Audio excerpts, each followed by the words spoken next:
Hello gunners, welcome back to another video, and in today's video we are going to be reviewing Mikel Merino's performance last season for Real Sociedad against Real Madrid. He was absolutely incredible and I just wanted to share with you what I got from that game. But before I begin, if you are new here, please smash the subscribe button, smash the like button and turn on those notifications. It really does help me out. So without further ado, let's begin. And well, in terms of formation, Real Sociedad lined up in this 4-1-4-1 formation against Real Madrid. A Real Madrid side which was a bit weak. Arda Güler was on the right wing, Rodrigo would normally be there, Vinicius Jr. wasn't in the side. They were missing, Bellingham as well, Kroos wasn't there, but Modric and Tchouaméni were there in that midfield battle. So I feel like that is two really good midfielders for Merino to test himself against, and he did really well. So in terms of, how he set up, he was in that sort of left 8 role for Real Sociedad, just ahead of Zubimendi, and he had Torrentes next to him too. So in terms of the first action of the game, I was so impressed with Mikel Merino here. Straight from the kickoff, Real Madrid play it back to Kepa. Kepa goes long, and look at Mikel Merino going up for the duel straight away. No time, no time wasted here. He goes straight into the header. He doesn't get it, but it's just the intensity and the sort of, confidence to go in for the duel so early on in the match. I absolutely loved it. I just thought, okay, first minute in, let's just see how he positions himself. He positions himself in a way where he can go and win the ball off of that goal kick. And that's where I started to see that he is an aerial threat. He really wants to be involved in those aerial duels. Didn't win it, but, it's that idea of going in for a duel like that. Now straight into the 50th second of the game. Normally maybe control the tempo, but Mikel Merino isn't that sort of player. He does want to play balls forward, and here he finds himself in the sort of right 8 Odegaard sort of position. He kind of wants to play that ball into Oyarzabal, the number 10. It doesn't come off, but it is just the desire to make that sort of pass. He doesn't care about losing the ball. He knows it's 50 seconds in, but there's an opportunity. Let me try that pass. If it works, we're in on goal. If it doesn't, just get back into shape. We can deal with it. We've got enough players back. And he was actually involved in winning the ball back in that little duel there. I think it was against Militao, who's out of position, but the fact he went in for that duel, won the ball, and then his first thought is, let me pass forward. He isn't those sort of players where he just cares about his possession stats. He's also really good on the ball, but he's not afraid about going for that, that jugular pass. And in this instance, it didn't work, but it was a fantastic idea in the end. Now on to the next thing. Again, him on the ball, he's just so good. I just thought, 2 minutes in, I wouldn't expect to see much of Merino on the ball, or Oyarzabal, the other players on there, Tefeso, Kubo, really attacking, really good players for Real Sociedad. But Merino was very involved. 1 minute 54 seconds in, receives the ball from deep, what you want to see from your left number 8. Straight away, I'm going to play a ball over the top. I see that run, I'm not going to waste any time. I have the ability to play that ball, and yes, he did. And this is why I think Martinelli is going to absolutely feast with Merino. First instinct there, I'm going to play the ball over the top. I see a runner, I'm not going to turn back, because when we had Havertz in that number 8 role, he didn't really look to play that ball over the top because it wasn't in his locker. But Merino, he does not care. He's going to play that ball, and he's going to try and find you as a left winger. He is a left winger's dream, and it was really nice to see him collecting the ball from the build-up, then playing that forward pass. Exactly what we need, progressive player in that left number 8 role. Now again, here we are, Merino in the build-up straight from the goal kick. Look how close to the keeper he comes, and I've talked about Merino, potentially being the number 6, the low number 6, purely due to the fact he's so good from build-up situations and then push Rice, higher up the pitch. And here's evidence of that. Merino coming so close to the keeper.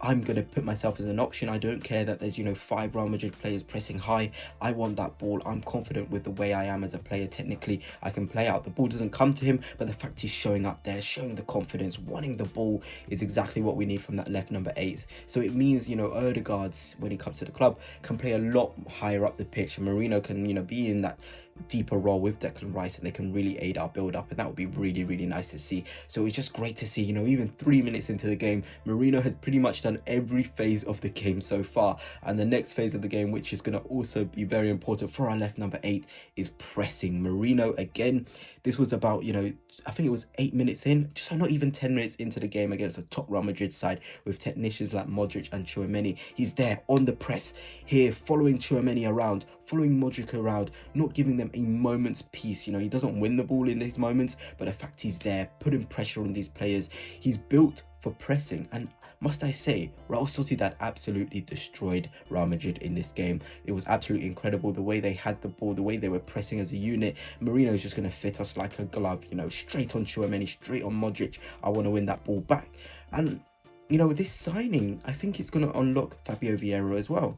We talk about Fabio Vieira as a player who's not really shown his best form, but that's because we've often had to rely on the pressing abilities of Martin Odegaard. So Vieira hasn't been able to get into the team because Martin Odegaard also provides that pressing, sort of stuff from the midfield. But with Merino, somebody who can play in that right number 8 and press and the left number 8 and press, Odegaard may now be in a position where we can bench him and play someone like Fabio Vieira, who's got a much better final ball, much better range of passing. So it also unlocks Fabio Vieira, somebody else other than Odegaard who can press from midfield alongside Declan Rice, and I think that's fantastic to see Merino doing that. So not even 8 minutes into the game, Gunners, we've got Merino pressing, we've got him picking up the ball in the build-up, we've got him playing some beautiful passes through, attempting progressive passes, and that's not even it, because in the next screenshot again, Merino, there's no pass on for him there, but yet again he's going to play that ball into the feet of the attacker and give them an opportunity to turn. That could be Martinelli, receiving that ball. It could be Kai Havertz. It doesn't matter who it is.